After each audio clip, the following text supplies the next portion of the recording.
Continue to tell God thank you. Mwambie Bwana asante. Father, we thank you. Father, we thank you. We worship you. We magnify your holy name. You deserve my worship, Lord. I worship you this morning. Thank you, King of Kings. Thank you, Lord of Lords. Precious and everlasting Father, I thank you. I worship you. I lift your name. Receive all the glory. In Jesus' mighty name we have given thanks.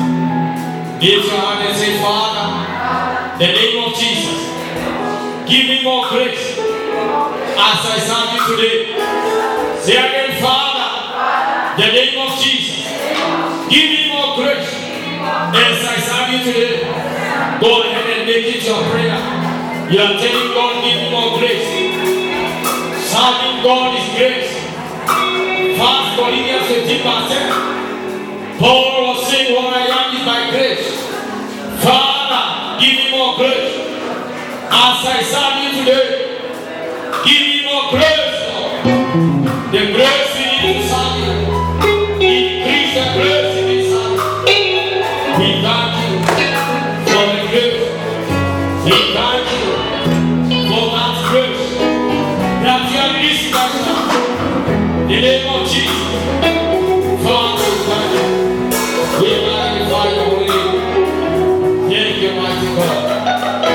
In Jesus' precious name, we have prayed. As you have prayed, God will give you more grace. The grace of salvation. You shall never cry of the grace of God. In the name of Jesus. In Jesus' precious name. Lift your hand and say, Father, the name of Jesus, visit us with your presence in this service. Say again, Father, the name of Jesus, visit us with your presence in this service. Go ahead and ask for the presence of God in this service. If we cannot hear without the presence of God, this service shall be an ordinary meeting. Father, we ask for your presence.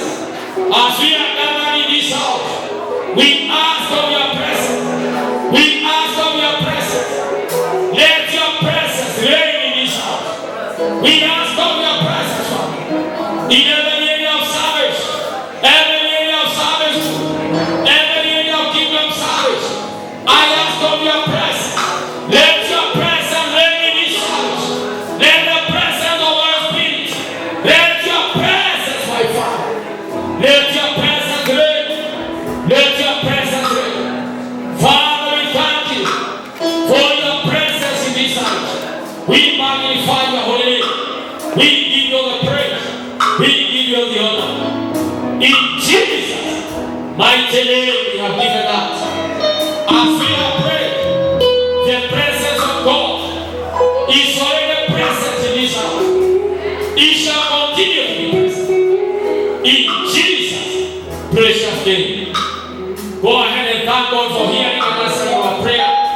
Father, we thank you this morning for hearing and answering our prayer.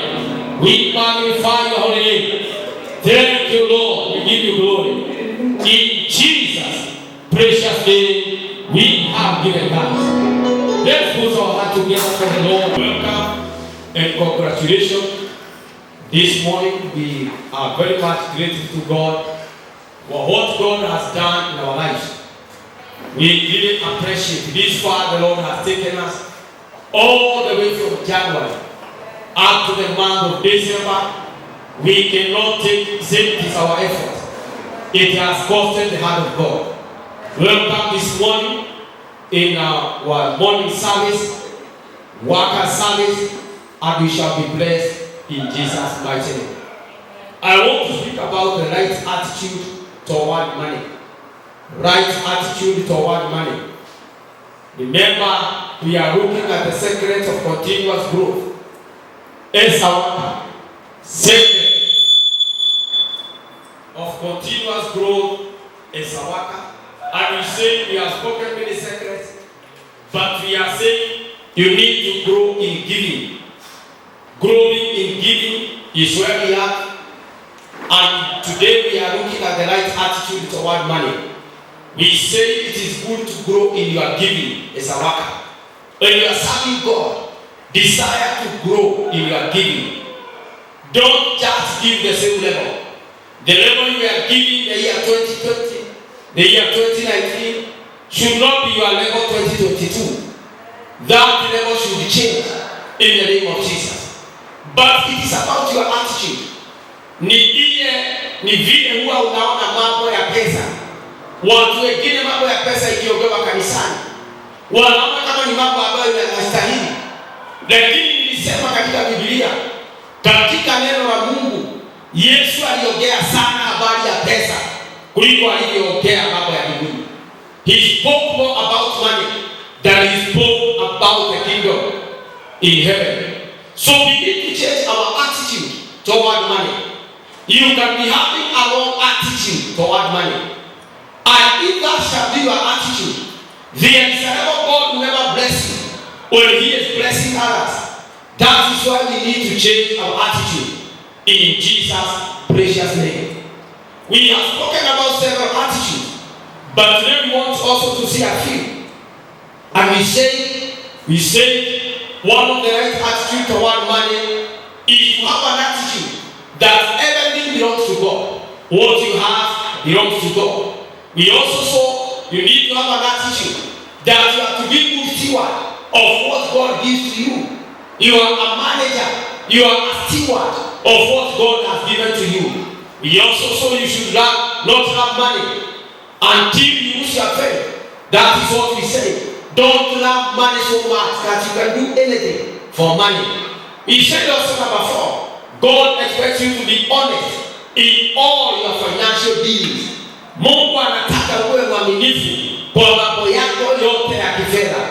Also we say real happiness does not come from money, it comes from seeking God first. Tukaona ile furaha ya kweli utoka kwa kumfuata Mungu. Also we saw number 6. And we say wisdom and understanding are more precious than silver and gold. When we have money, but we don't have wisdom.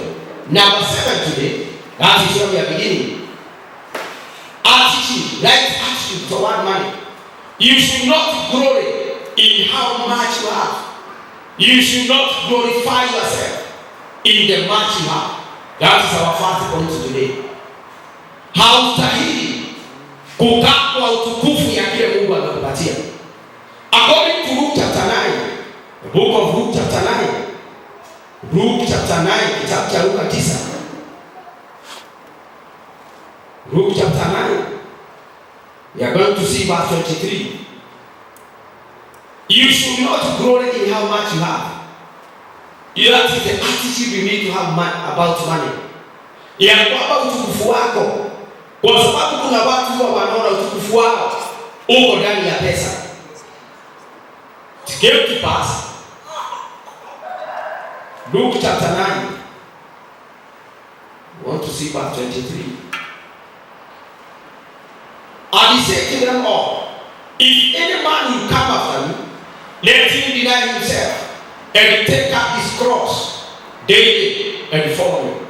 For whosoever will save his life shall lose it, but whoever will lose his life for my sake, the same shall save it. For what is a man advantage if he gain the whole world and lose himself, or be cast away? This is Jesus teaching. Jesus teaching that you should not take glory. You should not glorify yourself in how much you have. It is God who gives us glory. Our glory is not in our finances. It is not in our material blessings. Utukufu wako hauko kwa pesa. Uko kwa ni Mungu utupatia utukufu. That is the attitude. Kwa sababu gani? Tunasema kuna watu akiwa na pesa anajua niko na kila kitu. I said again, money cannot buy everything. Money cannot buy everything. Money cannot buy glory. Hallelujah. Pesa haiwezi kununua utukufu. Kuna utukufu ule Mungu huwa anakupatia. Huo utukufu unatoka kwa Mungu. So you should not glory in how much you have. It's good to have much, but don't glory in the much you have. Attitude, another attitude, very, very important. Godliness and contentment are precious items to be cherished. Godliness and contentment. Godliness and contentment are precious items to be cherished. Kuwa na ile hali ya kuwa na Mungu na kutosheleka ni ya baraka sana. Ni jambo, ni vitu vya thamani. Kuwa na Mungu, according to 1 Timothy, kitabu cha Timotheo wa kwanza pale mlango wa 6, 1 Timothy chapter 6 verse 17. Godliness and contentment, that should be our attitude toward money. Ya kwamba kile Mungu amekupatia unatosheleka na unajiweka kwa Mungu. 1 Timothy chapter 6 verse 17. Mstari wa 17. Charge them that are rich in this world, that they may not be high-minded, nor trust in uncertain riches, but in the living God, who give us richly all things to enjoy. That they do good, that they be rich in good works, able to distribute, willing to communicate, laying up in store for themselves a good foundation against the time to come, that they may lay hold of eternal life. Godliness and contentment, kujipeana kwa Mungu na kutosheleka na kile Mungu amekupatia ni vitu za thamani. Na tulisoma Biblia tukaona kuna watu wengi sana siku hizi wako na stress, wanatumikia Mungu, but they are stressed financially. Not that God has not given, because of lack of contentment. Ile mtu hajatosheleka na kile Mungu amempatia. It is good always to aspire for another level, but it is a different thing to be contented. Hallelujah. Ni vizuri kutamani kwenda kiwango kingine kifedha, but don't go beyond what you cannot achieve. I was teaching here one day and I said, financially cut your coat according to your size. Kama maisha yako ya kifedha, kama maisha yako, kama nyumba ya maisha yako, vaa nguo ya maisha yako, ya lengo yako ile leo Mungu amekuweka. Kwa sababu gani? Kwa sababu kuna mtu anaweza akakaa maisha na anatumikia Mungu, lakini anaishi kwa madeni, anaishi kwa kuchukua watu, kwa sababu ya kile kibago ambayo huyo mtu anaishi. Haleluya. Tulipokuwa tunalelewa tukiwa wadogo, kuna wakati tumekula chakula ambayo hatukuwa tunapenda. But I'm always reminded of my mother. Angekuambia mkule hiyo chakula, hakuna tumbo iko na kioo. Haleluya. Hakuna tumbo iko na kioo. Ndio ukikula hiyo chakula, watu wataenda wakiona kile ulikula. Wapendwa, niwafundishe leo, kama maisha ya roho yako na utosheke. Haleluya. Kama maisha yako, kama unataka kumtumikia Mungu na amani, godliness and contentment, they are precious items to be cherished. Hallelujah. Am I talking to someone? Am I communicating? Hii ndio inasumbua watu, kwa sababu watu hawatosheleki. Unataka kuishi maisha ya mtu fulani, na huyo mtu ni Mungu amemweka hiyo level. Hallelujah. Am I talking? Mungu ndiye amemweka hiyo level. Tosheleka na kuwa na Mungu. It's a right attitude towards man. Another attitude, number 9.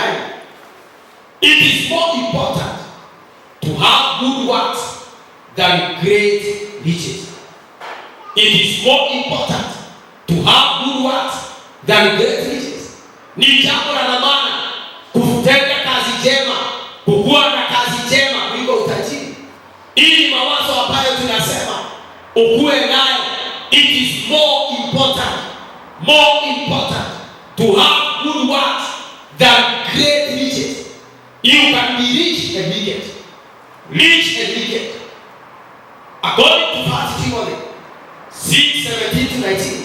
mahali tumesoma kuna kitu Paulo anaandikia Timothy, na ni kama neno la ushauri, kwa sababu anasema charge them that are rich in this world, that they may not be high-minded, nor trust in uncertain riches, but in the living God, who give us richly all things to enjoy. Listen to verse 18. That they do good, that they be rich in good works, ready to distribute, willing to communicate. Attitude of money. It is more important to have good works. Paulo anasema washauriwe wale ambao ni matajiri watende matendo mazuri. Wale watu wa kutenda matendo mazuri. There are people who are blessed and very wicked. Very wicked. They cannot even serve God with their money. That is a wrong attitude. Another attitude, very, very important. Attitude number 10. Another right attitude. The greatest wealth is in Christ. The greatest wealth is in Christ. Utajiri ambao ni mkubwa uko ndani ya Kristo. Uwe na mawazo kama hayo. Ni mawazo mazuri juu ya pesa na utajiri. Ya kwamba utajiri ulio mzuri uko ndani ya Kristo. Hallelujah. Ephesians chapter 3 verse 8. Kitabu cha Efeso 3 mstari wa 8. Unakuwa na hiyo mawazo ya kwamba utajiri mzuri sio vizuri kutajirika na hauna Kristo. Sio vizuri kuwa na mali na uende jehanamu. Ephesians 3 verse 8. And to me, who I am less than the least of all the saints, is this grace given, that I should preach among the Gentiles the unsearchable riches of Christ. Unsearchable riches of Christ. Unsearchable riches. The greatest wealth is in Christ. If you are blessed, if you are rich and you now have Christ, you will end up in hell. That is not a good wealth. Paul is teaching the church. Anasema nimeitwa mhubiri wa kusaidia watu ama kuwahubiria utajiri ulio ndani ya Kristo. There is unsearchable wealth in Jesus Christ. Hallelujah. You don't have Christ and be rich. We are not saying you have Christ and you be poor. Najua miaka ya zamani watu walikuwa wanaona ni kama kuwa mwokovu lazima ukuwe maskini. Hallelujah. Hata walikuwa na nyimbo zile zilikuwa watu wanaiba wanaonyesha wokovu ni maskini. Lakini Biblia inatufundisha ndani ya Kristo kuna utajiri mkubwa. Hallelujah. Unsearchable. Ila haiwezi elezeka. Na kwa hivyo mtu anaweza kubarikiwa akiwa kanisani. Jana kuna mchungaji tulikuwa tuna share na yeye. Na tukawa tunaangalia, tulikuwa mahali na kulikuwa na harusi fulani. Na tukaona vile magari ilikuwa imewekwa nyingi ya wachungaji na washirika. Na tunakumbuka miaka ya zamani kuna wakati tungeenda mkutano hata kama ni harusi. Hata gari ya kubeba harusi. Gari ya kubeba harusi is a very great challenge. Tulikuwa tunasema na nyakati zile watu kuna Wakristo wale wa wokovu, kuna maisha tulikuwa tunakaa. Hata ni kama ninakumbusha mahali tulitoka kabla ya kukuja hapa. Kuna wakati tulitaka kununua keyboard kwa sababu miaka hiyo watu walianza kununua keyboard makanisani. Na tulipotaka kununua keyboard tukachaga pesa, na haikuwa inatosha 12,000. Na kumbuka keyboard ya kwanza tulinunua 12,000 PSR 260. Lakini tunaongea uone roho ya umaskini ikiwa ndani ya watu. But I thank God that we have changed the attitude. Hallelujah. Hata kanisa inabadilisha mawazo ya kifedha. Wakati tulichanga ile pesa ilikuwa imebaki 1,400. Ikawa imekosa kabisa itosha. Nao vijana wananiweka pressure, wanasema pasa lazima Jumapili tuwe na keyboard.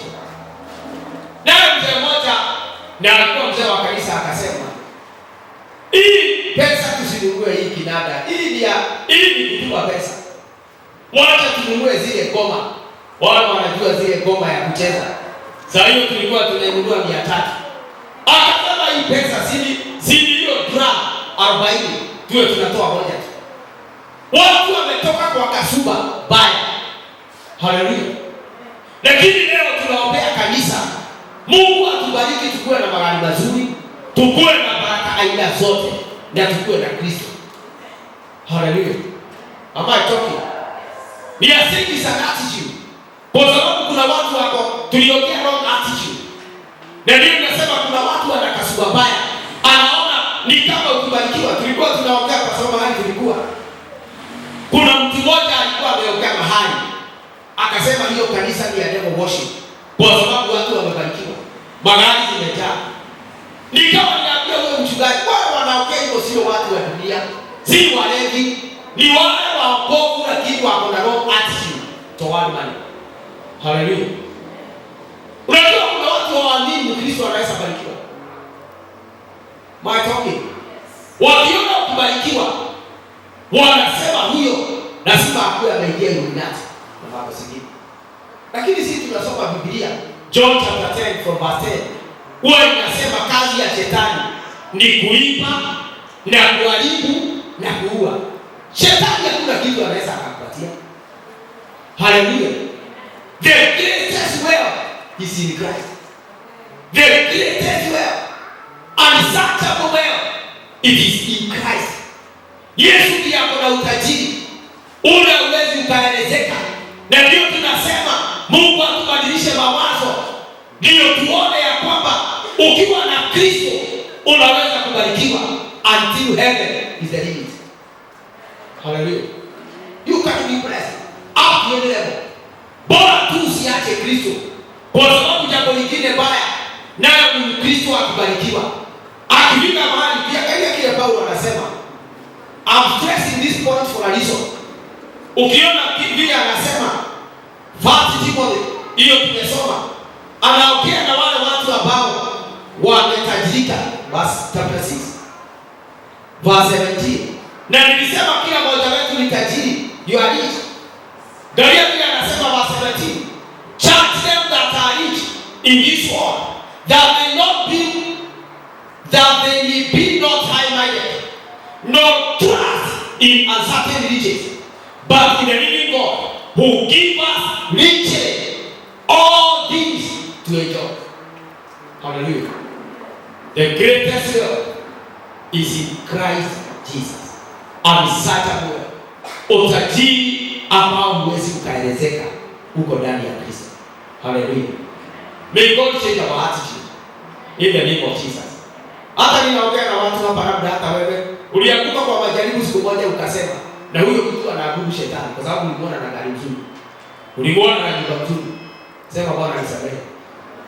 Sema Bwana nisamehe. Ninaongea na watu hata labda wewe uliongea. Hiyo maneno haitokaki kule nje, inatoka kanisani. Hallelujah. Hapo ndio inatoka.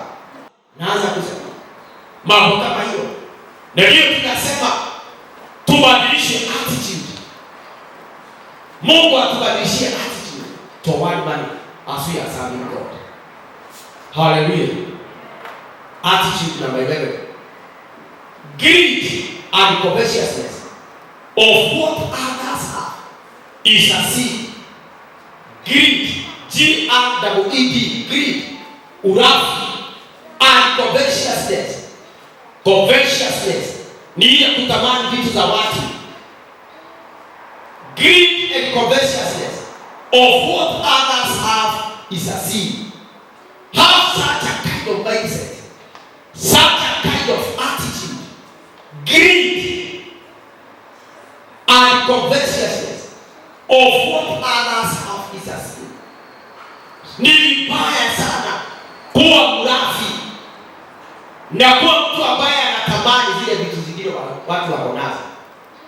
There are people they live a kind of life ya kwamba akiona mtu na kitu ako na wivu, Na sio ile wivu mzuri, ni ile wivu ya kuua, ile wivu ya Kaini.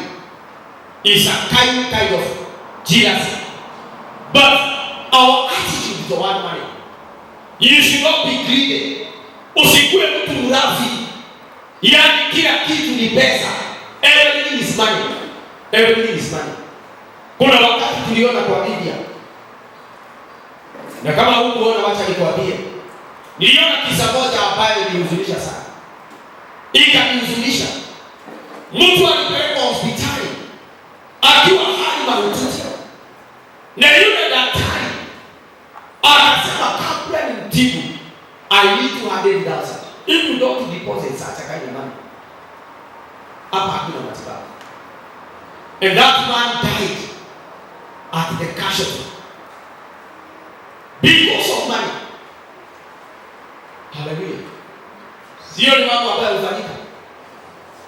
Huyu ni mtu ambaye anaona kila kitu na pesa. Do you know even serving God? There is a level you need to separate serving God and money. If you serve God for money only, that service has no blessing. Am I talking?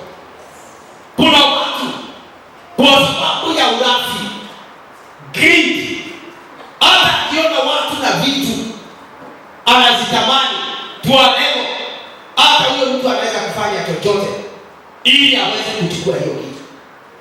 Ili tunasema kwa mawazo yetu, Mungu atusaidie tukitumikia Mungu kuelewa kutamani vitu za watu ni dhambi. It is a sin. Hallelujah. It is a sin. According to Exodus 20:17, covetousness. Usikuwe mtu wa kutamani vitu za watu mpaka unaiba. Unaona mtu na simu mpaka unaiba. Hallelujah. Bwana asifiwe sana. Exodus 20. Verse 17. Thou shalt not covet thy neighbor's house. Thou shalt not covet thy neighbor's wife, nor his manservant, nor his maidservant, nor his ox, nor his ass, nor anything that is thy neighbor's. You shall not covet. You shall not covet.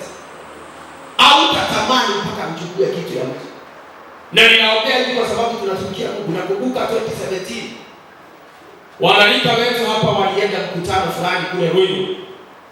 Na kijana mmoja alikuwa hapa kanisani. Sitamsema jina lakini wale walikuwa kwa huo mkutano wanamjua. Alienda kwa hiyo mkutano akaiba simu ya mtu mwingine. Huyu kijana alikuwa anatamani sana simu. Akaenda akaiba simu. Alipoiba simu ikaanza kutafutwa. Akaenda akaificha kwa choo. Alipoificha kwa choo kuna mtu alimuona akificha. Na kwa hivyo akakuja akasema ni yeye. Sasa akasema ameonekana. Aliposhikwa nikapigwa simu kwa sababu alisema ni wawada si utawala. Na kwa bahati mbaya alisema ati kijana ya pasta. Say I'm pastor son. Sasa yule mchungaji alikuwa huko akanipigia simu huo sicha. Kaniambia pastor, kuna kijana yako hapa anaitwa fulani na fulani. Yule kijana ni mwizi. Ameiba simu na tunampeleka polisi. And I did a lot to save that young man. Kwa sababu hata alirudi alikuwa ameongea kwa mwingi sana. Hata walikuwa wanashindwa kwani pastor analea vijana wakati. Na anasema ni maisha. But when I look forward, kuna kitu alikuwa anatamani sana na mzazi wake angeweza kumbaia simu. Anatamani mpaka anaona hiyo simu. Akaiba. Na ilikuwa simu ya Bekani. Kwa ni mtoto ya kijana alikuwa ananunuliwa na baba yake na wazazi. Covetousness is a sin. Hallelujah. Kutamani kitu ya mtu mpaka uibe ni dhambi. Have such a kind of attitude. Hata kuna unajua wasa wa Kristo wako na style ya kuiba. Anachukua kitu yako anasema ni kuweka lakini kama hutauliza ni kukuwekea vizuri. Hiyo ni wizi. Hallelujah. Mungu alikuwa anaongea na wana wa Israeli anasema, thou shalt not covet thy neighbor's house. Thou shalt not covet thy neighbor's wife, nor his manservant, nor his maidservant, nor his ox, nor his ass, nor anything that belong to your neighbor. Mungu alijua hili mambo ufanyika. Is an attitude, unatamani kitu mpaka unaona hii kitu haitaku anything. Naweza kufanya jambo lolote. Even there are people who compromise. They compromise. Even their faith. Kwa imani yao anaweza ibadilisha na kitu anataka. Hallelujah. That shall never be a testimony in Jesus' name. Am I talking to someone? Mungu atukomboe kwa hiyo. Na ndio tunasema tubadilishiwe attitude tukitumikia Mungu. Ndio usiende mahali uchukue kitu ya mtu na baadaye ikulete shida. Hallelujah. Attitude number 12. God is the source of blessing. Ni vizuri kuwa na mawazo ya kwamba Mungu ndiye hupeana baraka. God is the source of blessing. According to 1 Chronicles 29. 1 Chronicles. God is the source of blessing. Kama utabarikiwa ni Mungu, sio watu. Hata ukiona Mungu akitumia watu, wametumiwa na Mungu wakuwe baraka kwako. Ni vizuri kuwa na mawazo ni Mungu hunipatia baraka. Na Mungu anaweza kutumia watu. 1 Chronicles 29 verse 11. There to 12. Thine, O Lord, is the greatness and the power and the glory and the victory and the majesty, for all that is in the heaven and the earth is thine. Thine is the kingdom, O Lord, and thou art exalted as head above all. Both riches and honor come of thee, and thou reign over all, and in thy hand is power and might. That in thy hand it is to make great and give strength unto all. Haya ni maneno ambayo ni ya hekima, maneno ambayo ilifunuliwa mtumishi wa Mungu baada ya Solomon wakati alikuwa anaongea anafanya kazi ya Mungu. Alijua ya kwamba God is the source of greatness, God is the source of power, God is the source of glory, He is the source of victory, majesty. Na anasema vitu vyote vilivyo duniani na vile viko mbinguni zote ni za Mungu. Hallelujah. Attitude toward money, right attitude toward money. Ni vizuri kuelewa Mungu ndiye hupeana baraka. Usionee watu wengine wivu tu wamebarikiwa. Hallelujah. My talking, my communication. Usionee watu wivu. Tafuta Mungu akubariki. Na kama kuna baraka haijafika kwako, angalia anasema mstari wa 12, both riches and honor come of thee, and thou reign over all, and in thy hand is power and might, and in thy hand is to make great and to give strength unto all. God can use people to become your blessing, but listen to me, people are not source of blessing. Mungu anaweza tumia watu wa kubariki, lakini watu hawana baraka yako. Hallelujah. Even your parents, God uses them to become a blessing to you. They are not the source of blessing. God is the source of blessing. Am I talking to someone? Kuna watu wengine hata ukai maisha ya kuhuzunisha, yeye amekaa na stress kwa sababu ameona watu wakibarikiwa. Hii mambo nimeona kanisani. Unaona mtu kanisani kile kinamsumbua ni wale watu Mungu amebariki. Let me teach you something. You are also blessed the way you are. Hallelujah. The way you are already blessed. Even the gift of life. Kuamka asubuhi na kupumua, it is enough well. Lakini kuna watu akiangalia watu anasema Mungu, angalia mimi sina gari, mimi sina nyumba. Hallelujah. Wacha niwaambie leo, kuna watu wako na manyumba makubwa lakini hawalani. Hawalani.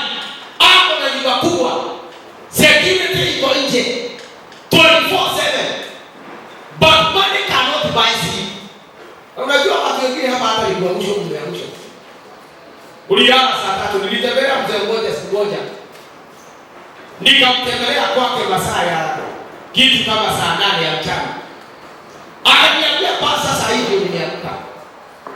Nikamwambia kwani uko na shida? Akaniambia hapana. Nilikuwa nimeomba Mungu anipatie usingizi. Kuna siku ninalala. The whole night inazunguka. And this man fasted. Kuomba usingizi. Akaniambia jana nililala jana saa 12. Nimelala usiku mzima nikaamka saa 8 ya mchana. Hallelujah. Mtu hakuna kitu kibaya kama kukosa usingizi. Am I talking? Usiku mzima umekaa haulali. Paka akaoka. Kuna vitu vingi sana unajiona nazo. Ni utajiri mkubwa sana Mungu anakupatia. Hallelujah. God is the source of blessing. Hata kama kuna mtu alikuwa anakusaidia na akaacha kukusaidia, wacha nikuencourage leo. He is not the source of blessing. She is not the source of blessing. God is the source of your blessing. People come and go. Watu wanaweza kukusaidia na waondoke. Lakini yule ako na attitude, God is the source of my blessing. Hawa kukaa maisha ya stress. Ati ukisema fulani, unajua hata kuna watu wanasumbuka, labda kuna watu wa familia yenu na ni matajiri. Na unakaa kwa stress. Ndugu yetu ni tajiri na anisaidii. Hata nilimsaidia, lakini hawezi nisaidia. Hallelujah. He is not the source of your blessing. God is the source of your blessing. Am I talking to someone? Are you here? Hallelujah. It's an attitude. Attitude is what money. Ndio usione kama ni watu wanabeba pesa yako ndio wanakosa utajiri. Nimesema tayari wewe ni tajiri vile ulivyo. But to go to the next level, kuingia kiwango kingine, you need God who is the source of your blessing. I connect you with your blessing in the name of Jesus. May the God of this altar supply your blessing. Any blessing you need, you shall never miss it. In the name of Jesus. Somebody say I receive it. That is an attitude. Uko na attitude kama hiyo. Ndio sio na kila wakati ni kulalamika. Fulani hanisaidii, hata fulani hanisaidii. Bwana asiwe sana. Kuna dada moja alikuja hapa kanisani siku moja. Na alipokuja kuna kitu alikuwa anaamini Mungu. Alitaka Mungu afanye jambo fulani. Lakini vile aliongea juu ya watu wao, nikamwambia such a kind of bitterness, even God cannot bless you. Ni kweli watu wao wamebarikiwa, wako na pesa. Lakini hata vile anaongea bitterness, you discern, you sense bitterness. Bitterness, kuna watu wanakaanga na bitterness. Financial bitterness. Kwa sababu gani? Anaona ni kama hao watu wamefanya ustajiri ama barikiwa. They are not the source of your blessing. God is the source of your blessing. Hallelujah. Hebu mkono wako wakueleze, Lord, change my attitude. In Jesus' name. That is what we are calling right attitude. And final attitude. Cut your coat according to your size. Cut your coat according to your size. Live your own life. Kata koti yako kulingana na size yako. We don't wear the same size of clothes. And why clothes inatoshana? Even financially we are not equal. We are not equally blessed. Mungu bariki watu na njia tofauti. Hallelujah. Na ndio ninasema have an attitude. Living your own life. Usisumbuke na maisha ya mtu mwingine. Ikusumbue kibaba ya kwamba hata uwezi ukarara kwa vile unasumbuka. Cut your clothes according to your size. I was teaching here again. Na nikaongea juu ya roho ya madeni. roho ya madeni. Kwa nini watu huzunguka na madeni? Unakaa na madeni na madeni. There is what we call chronic debt. Si ati deni ni mbaya. Deni ile utaweza kulipa ni nzuri. Lakini deni ya mtu ambaye utakopa na hautalipa. Na ndio mimi wao nasema hii kanisa hatuna neema ya washirika kukopana pesa.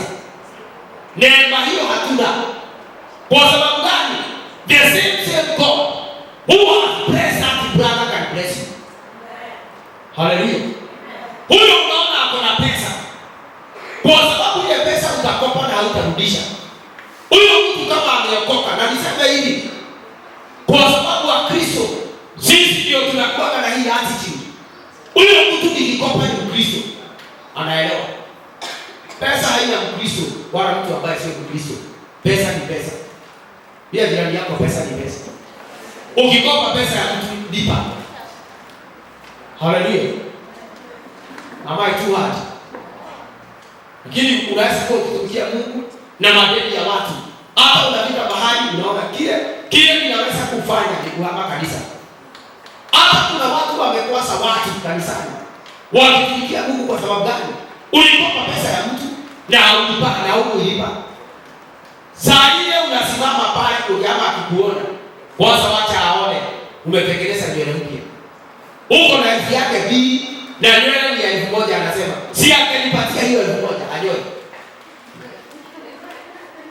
Hallelujah. Si apatangi angenyoa. Elfu yake moja alipe moja. Na ninaongea hivi kwa sababu kanisani ndio watu kuwazana sana kwa madeni. Cut your coat according to your size. Kama maisha yako ili ambayo unaweza, the line of your level, and you shall always remain blessed. Hallelujah. Hiyo ndio tumesema godliness and contentment. Cut your coat according to your size. Wala watu tunatumikia Mungu. Tumikia Mungu na level yako. Hallelujah. My talking. One time I was listening to my father in the Lord, our general overseer. Alikuwa anasema kuna wakati tulienda mkutano mahali ya very big meeting. Akawa anasema hii soko na kubuka. Nilinunua koti siku moja. Nikafukiwa na kaba 70 shillings. Koti ya shilingi 70. It is your size. It is your level. Hallelujah. Si Mungu atusaidie kwa jina la Yesu. Mambo ya pesa kale yako. Yeye kukodisha nyumba kwa sababu uliona mtu amekodisha nyumba ya 20,000. 20,000 na mshahara yako ni 30,000. Bwana asifiwe sana. Kwa nasikiza mtu mwingine akasema, kama mshahara yako haijapita 20,000, usikae nyumba ya zaidi ya 3,000.